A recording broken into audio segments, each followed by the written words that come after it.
Soy Juan Antonio Monroy, estoy grabando un nuevo vídeo con la ayuda del técnico Juan José Bedoya.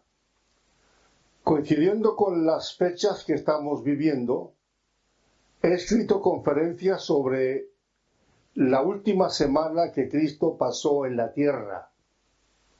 La semana de la Pasión es conocida por los evangelios en la segunda parte de la Biblia. Aún estando en la cruz, Jesús continuó hablando. Algunos líderes religiosos, católicos y también protestantes, han calificado la conversación que tuvo Cristo con María y con Juan desde la cruz como las 7 palabras. Algunos le llaman el sermón de las 7 palabras. En realidad, ni fue un sermón, ni fueron 7 palabras. Fueron 7 frases que no constituían un sermón. Un acercamiento del Hijo al Padre y una conversación directa con María, la Madre, y también con el discípulo Juan. No fueron 7 palabras, fueron 7 frases. En mi último vídeo he comentado las 3 primeras frases. Hoy voy a continuar con la 4ª. Te leo Mateo capítulo 27, dice: desde la hora de sexta hubo tinieblas sobre toda la tierra hasta la hora 9. Cerca de la hora 9, Jesús clamó a gran voz diciendo: Elí, Elí, lama sabactani. Esto es: Dios mío, ¿por qué me has desamparado? En este texto yo quiero destacar la potencia de voz que tenía Cristo. Estaba agonizando, había sido torturado, tenía la espalda sangrante, una corona de espinas sobre su cabeza, y aún así dice Mateo que clamó a gran voz. Increíble. Millones de personas andan espiritualmente errantes como el judío de la leyenda sin amparo divino. Quiero decirte, a ti que me estás viendo y escuchando, que de aquella cruz emana el amparo de Jesús para todos los desamparados del mundo. Durante 3 horas, desde las 12 a las 3 de la tarde, los evangelistas dicen que hubo tinieblas sobre toda la tierra. Se ha discutido mucho si estas tinieblas cubrieron toda la tierra o solamente el territorio judío, donde estaba teniendo lugar la crucifixión. Casi todos los intérpretes de la Biblia coinciden en que las tinieblas se dieron solo en Israel. Al sobrevenir las tinieblas, entre el mediodía y las 3 de la tarde, cuando el sol era más fuerte, se da más importancia todavía al milagro. Tengo una pregunta. ¿Qué sentido tenían aquellas tinieblas? ¿Por qué el Padre obró aquel milagro? No hay una respuesta única. Hay varias. Primero, las tinieblas ocurrieron para destacar la ceguera de los dirigentes judíos. Todos los elementos, el sol, el cielo, la tierra, las estrellas, protestaban en contra de la crucifixión del Hijo de Dios. Segundo, un padre de la Iglesia, San Jerónimo, a principios del siglo V, decía que el sol, la gran antorcha de luz, se escondió para no ver tanta ignominia y para dejar sin luz a los verdugos. En tercer lugar, Intérpretes modernos afirman que las 3 horas de tinieblas fueron una manifestación de la ira de Dios. El profeta Joel anunció este prodigio unos 600 años antes de que tuviera lugar. Dice en el capítulo 2, delante de él temblará la tierra, se estremecerán los cielos, el sol y la luna se oscurecerán, y las estrellas retraerán su resplandor. Añade, y daré prodigios en el cielo y en la tierra, sangre y fuego y columnas de humo. El sol se convertirá en tinieblas y la luna en sangre antes que venga el día grande y espantoso de Jehová.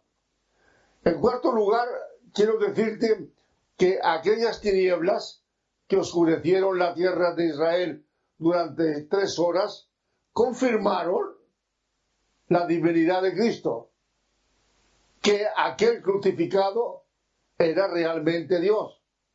Muchos de los que presenciaban el espectáculo de la crucifixión le injuriaban diciendo, si eres hijo de Dios, desciende de la cruz. Después de las tinieblas, el centurión romano que mandaba a los soldados hizo esta confesión. Verdaderamente, este era hijo de Dios. Era y es. William James, el gran escritor norteamericano del siglo pasado, tiene un libro que se llama La experiencia religiosa y dice, cuidado con sus palabras, dice que el cielo siempre es tinieblas para la persona que no cree. ¿Será el cielo tinieblas para ti? ¿O lo tienes esclarecido? No tendrás temor después de la muerte. ¿Sabes dónde vas? Si tú crees, sí. Pero para los que no creen, decía este gran autor norteamericano, que el cielo siempre es tinieblas. De Cristo podemos decir lo que Zacarías dijo de Juan el Bautista. Él vino para dar la luz a los que habitaban en tinieblas. El grito aquel expresado por Jesús invocando la sed que sentía en aquellos momentos tiene también un alcance teológico. Es otro tema independientemente de las tinieblas. El apóstol Juan explica que Jesús era plenamente consciente de todas las profecías del Antiguo Testamento que hablaban acerca de su persona y de la obra que tendría que cumplir. Estas palabras del apóstol evocan en el texto del 13:1 en su mismo evangelio. Me refiero al apóstol Juan. Antes de la fiesta de la Pascua, sabiendo Jesús que su hora había llegado para que pasase del mundo al Padre. Él sabía que la hora había llegado y tenía que apurar la copa, tenía que pasar por esta hora. El grito de sed hay que relacionarlo con el momento histórico. Cuando 3 años antes la madre le insinuó que hiciera un milagro y proveyera vino para los invitados a una fiesta de boda, Jesús le respondió, aún no ha llegado mi hora. Pero en la cruz, aquel grito era la culminación de la gran tarea encomendada por el Padre. En el contexto de esta misma idea, el apóstol Juan describe la sed de Jesús de tal modo que tengamos la impresión de que no había de morir hasta haber realizado este gesto. Amigas y amigos, hermanas y hermanos, quiero decirte algo más. Con aquella sed que él sintió, Cristo estaba dando respuesta a lo que había sido escrito de él en el Antiguo Testamento. ¿De qué escrito se habla aquí? No de un texto concreto, sino de todo lo que el Antiguo Testamento profetiza acerca de Cristo. San Pablo lo escribe con palabras que apoyan esta verdad. San Pablo dice, porque primeramente os he enseñado lo que asimismo recibí, que Cristo murió por nuestros pecados conforme a la Escritura. Aquella sed de Cristo, ¿no será también la nuestra? ¿La tuya? ¿La mía? ¿No será una sed de salvación? ¿Una sed de vida nueva? ¿Una sed de transformación? ¿No andaremos nosotros también perdidos de mente, de cuerpo, de alma y de espíritu, porque nos hemos acostumbrado a vivir alegremente, sin pensar en la sed que Cristo sufrió por nosotros? Muchos intérpretes cristianos han visto en esta sed de Cristo algo más que una simple sed fisiológica, una sed trascendente, sed de salvación, sed de glorificar al Padre salvando a los hombres. Jesús tuvo que sufrir esa sed abrasadora para apagar la sed de la persona humana. El apóstol Juan te lo dice bien claro. En el último y gran día de la fiesta, Jesús se puso en pie y alzó la voz diciendo, si alguno tiene sed, venga a mí y beba. El que cree en mí, como dice la Escritura, ríos de agua viva correrán de su vientre. ¿Tú tienes sed? ¿Tienes sed de Dios? ¿Tienes sed de mejorar tu vida espiritual? ¿Tienes sed de darle una nueva orientación a tus creencias? ¿De apoyarte más en la Biblia? ¿De descansar más en Jesús? ¿De creer más ardientemente en Dios? ¿Tienes esta sed? Pues Cristo te dice, el que cree en mí, como dice la Escritura, ríos de agua viva correrán en su interior. Es decir, que Cristo, entiéndelo bien, en esta época tan conflictiva que estamos viviendo, especialmente con tantos dolores que estamos sufriendo con esta epidemia de coronavirus, el único que puede apagar la sed de tus sufrimientos es Cristo. Cristo tiene un agua viva, un agua de eternidad. Llego a la sexta palabra. Después de haber dicho, tengo sed, Jesús añade, estaba allí una vasija llena de vinagre.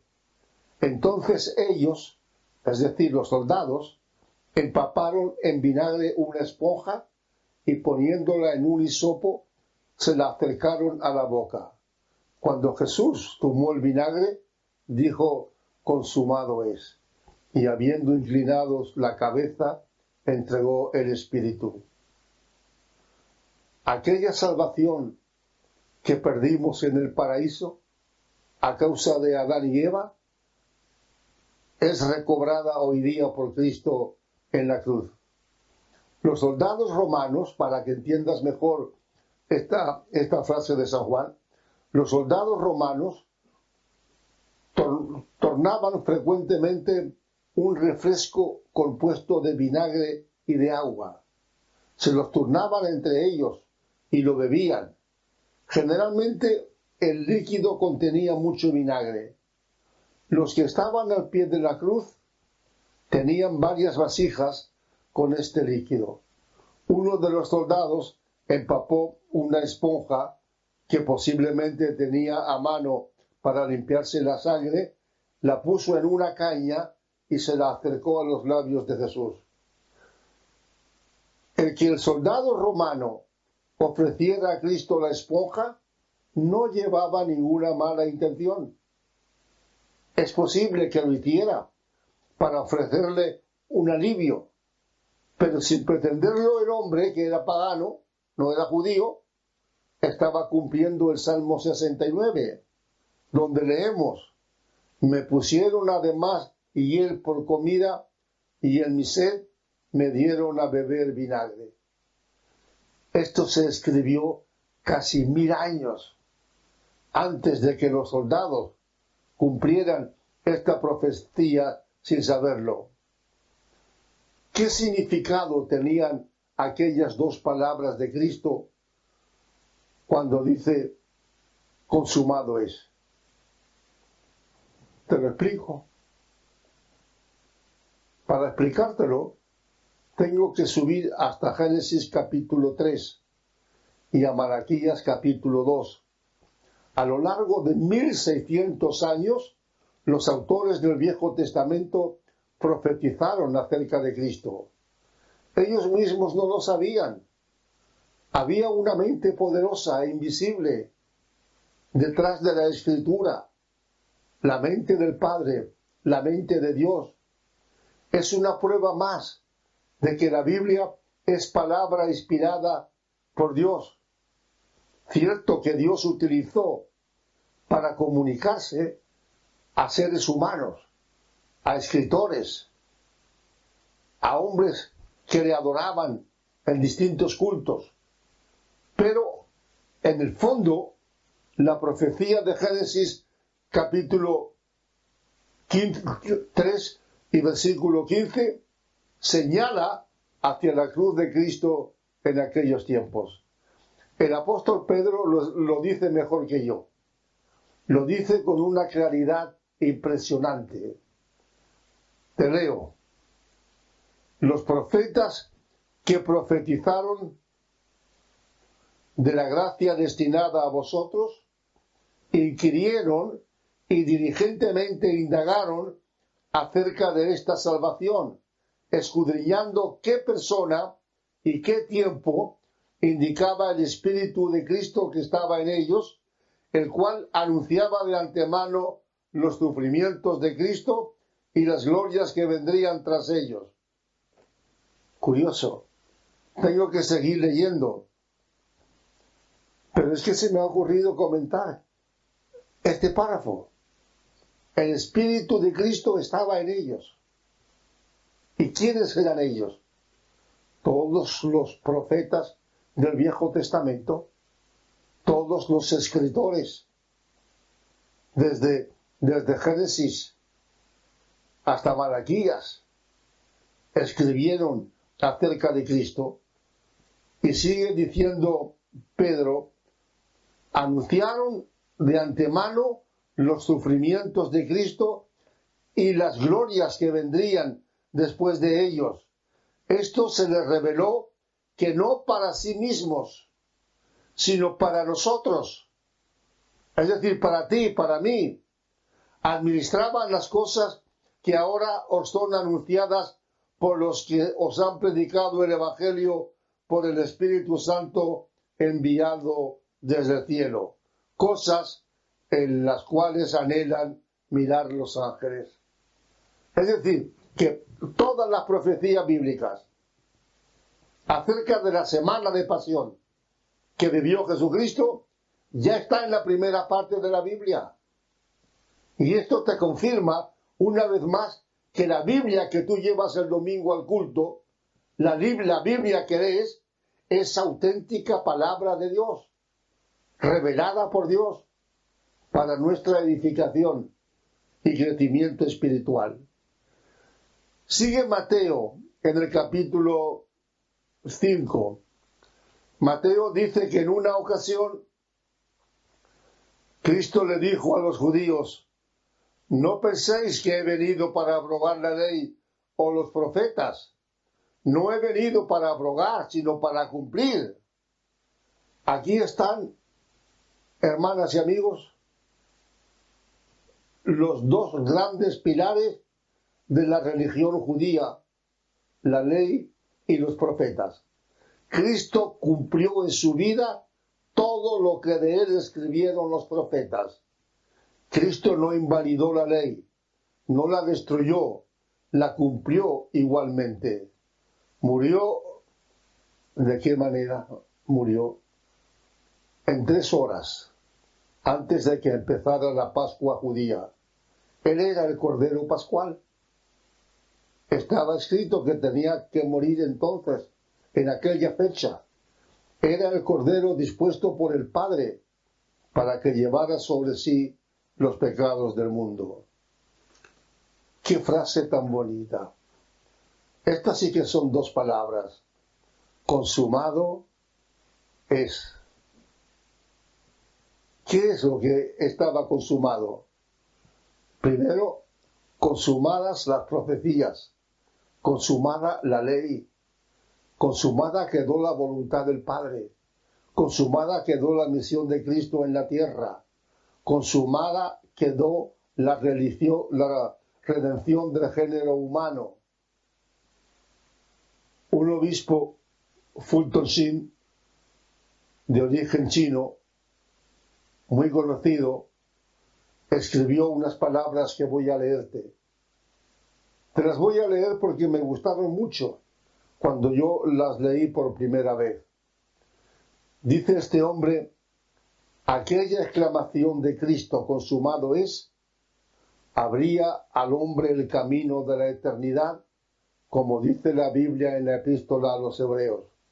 Jesús se ofreció a sí mismo en una ofrenda para satisfacer la justicia divina y para reconciliarnos con Dios. Jesús dijo: consumado es. Y habiendo inclinado la cabeza, entregó el espíritu. Entonces ocurrió un nuevo milagro. El velo del templo se rasgó en 2, de arriba a abajo. Consumado es. Consumada es. La maldición del pecado había sido consumada y entraba en una nueva dimensión. Las demandas de la ley ya habían sido satisfechas. La maldición del pecado se llevó a cabo para que todos nosotros tuviéramos acceso a Cristo. El camino quedó abierto. Tú no puedes hacer nada más. Ahora mismo, si quieres salvar tu alma, tienes que aceptar lo que Cristo dijo de la cruz. Que todas tus posibilidades para salvarte, para entrar a la eternidad, ya estaban consumadas. Y lo único que puedes hacer es aceptar esta consumación, entregar tu vida a Cristo, dedicarte a Él, darle las gracias por su muerte en la cruz, que fue la vida tuya. Termino con la 7ª palabra. Se encuentra en Lucas 23. Te la leo, que no es una palabra, como ya te he repetido, son muchas palabras. Cada frase son muchas palabras. Y la última dice: entonces Jesús, clamando a gran voz, otra vez la voz, dijo: Padre, en tus manos encomiendo mi espíritu. Y habiendo dicho esto, expiró. La última frase pronunciada por Cristo en la cruz es un grito de victoria contra la muerte. San Pablo nos dice que Jesús despojó a los principados y potestades, los exhibió públicamente, triunfando sobre ellos en la cruz. En la cruz se cumplieron las palabras del profeta Oseas: oh muerte, yo seré tu muerte, yo seré tu destrucción, oh sepulcro.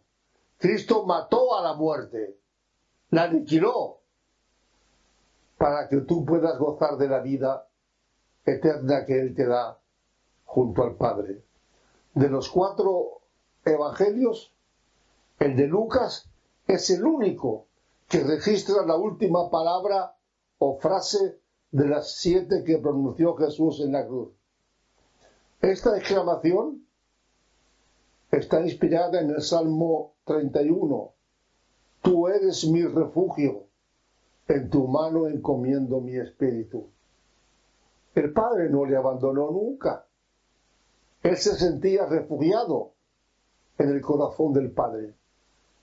Él había dicho: el Padre y yo una misma cosa somos. En la cruz estaba muriendo un hombre y estaba muriendo Dios. Dios estaba siendo crucificado para que tú pudieras gozar de una entrada libre a la eternidad con Él.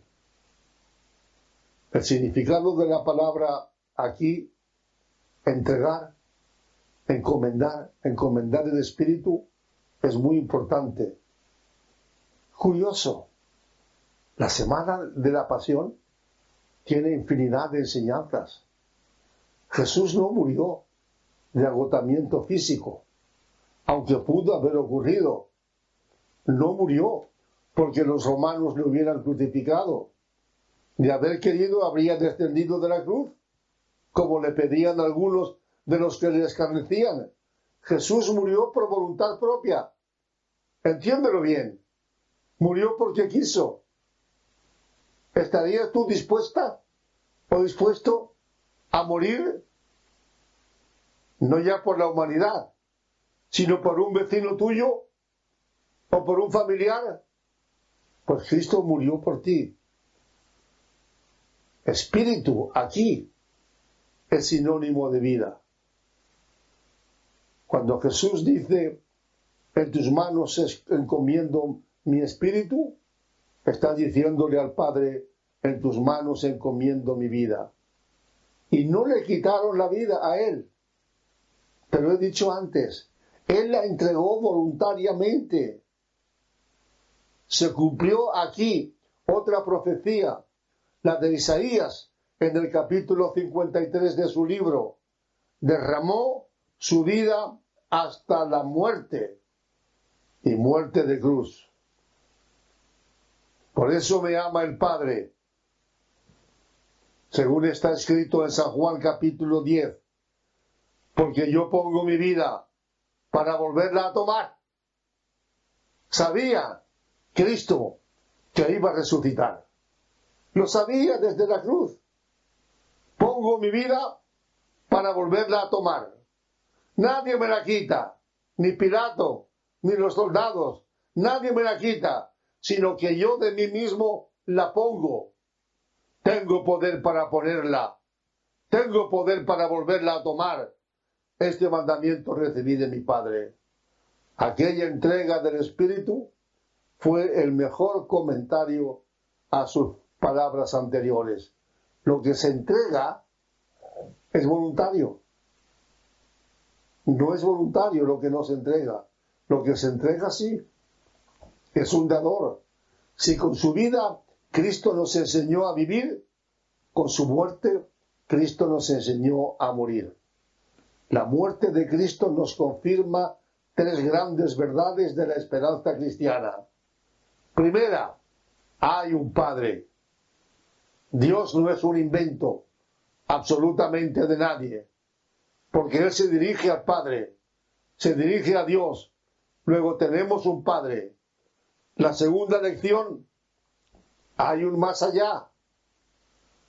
Tú sabrás que en el antiguo lema de España, en el escudo, era non plus ultra, nada más allá. Cuando Colón regresó a España después de su primer viaje y demostró que había un más allá, que había otro continente, el escudo de España le quitaron la palabra non y quedó en nada. Y le quitaron la nada. Nada más allá hay un plus ultra. Nada más allá. Nada más allá de la tierra. Nada más allá de la tumba. Nada más allá del nicho. Nada más allá del crematorio. Hay un más allá. Hay un Padre que nos aguarda. Además, esta frase de Jesús nos dice que somos inmortales. Nos dice que la vida no termina en la tumba, que hay otra vida después de la muerte. Te cuento un hecho histórico.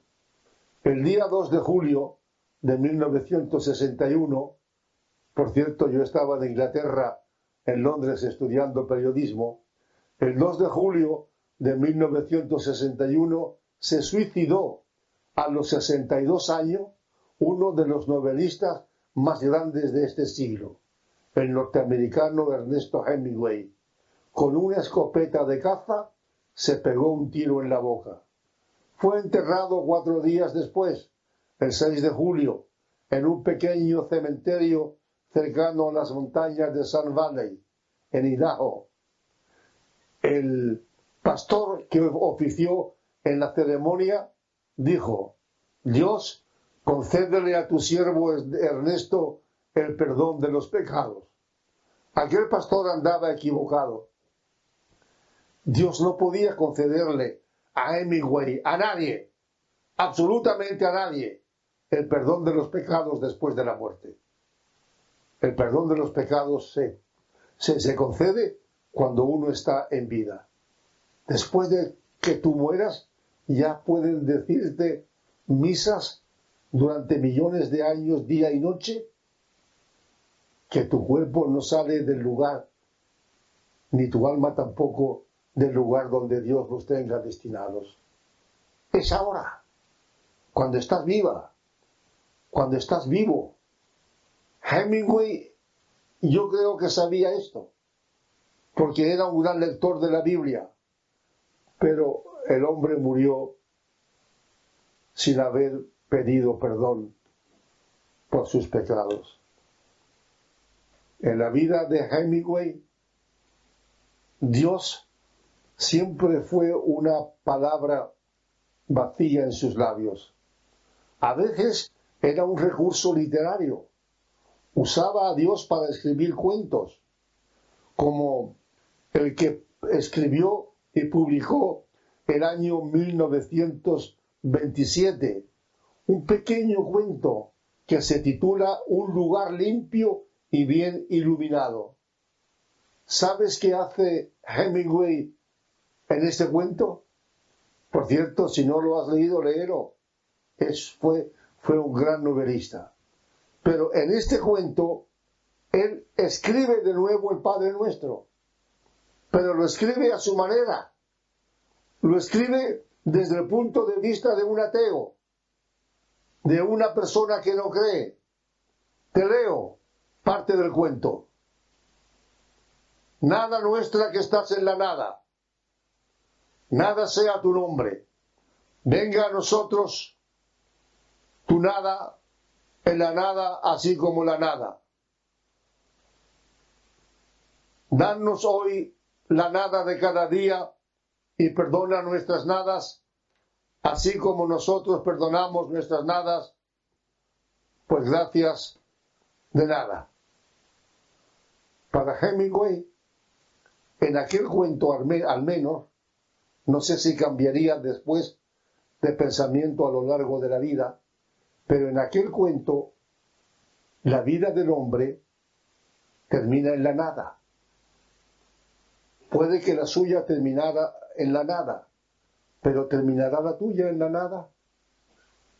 ¿Terminará la tuya en un cementerio? Allí quedarán tus huesos y no habrá nada después de la muerte, nada de nada.